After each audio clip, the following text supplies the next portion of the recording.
Sir, my name is Ras Gerald Casilag and this is my midterm exam. So on activity 1, the question is write a city in name student grades to select the student name, course name, and numerical grades points. So, kailangan nating hanapan ng calculate overall GPA for Alice Smith.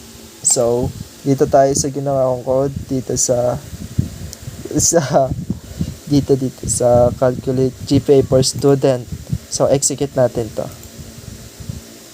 So, ayan po. Ang lalagay natin is yung pangalan ni Alice Smith since yun yung nakalagay sa activity.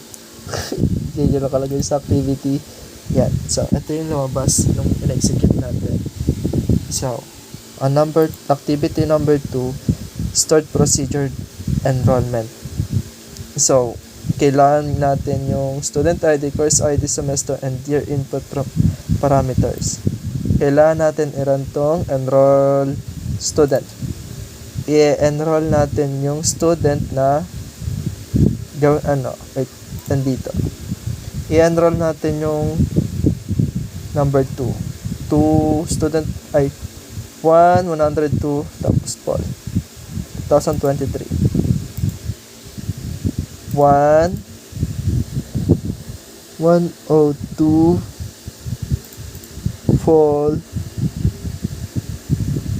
fall and 2023. There you go.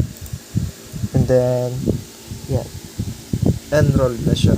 So lalagay siya maayos siya sa database. So sa activity number 3, calculation with CTE. So i-calculate natin yung set display their GPA as null.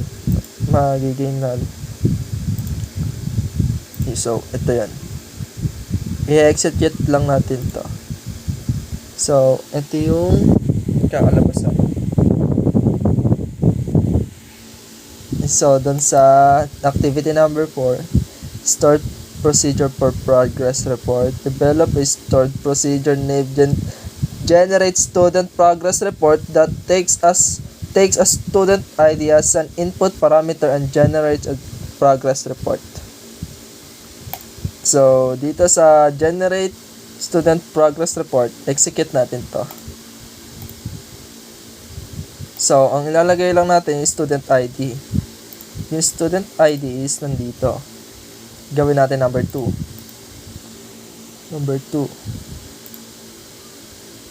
Ayan. So, ito yung kinalabasan. So, sa code po, ito po yung mga code ko. Sa activity number 1. Sa activity number 2. Sa enroll.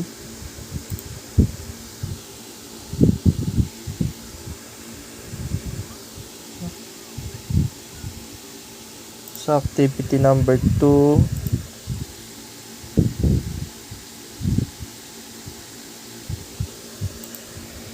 sa activity number 4.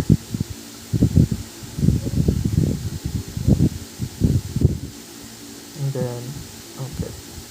So, yun lang po, sir. Thank you.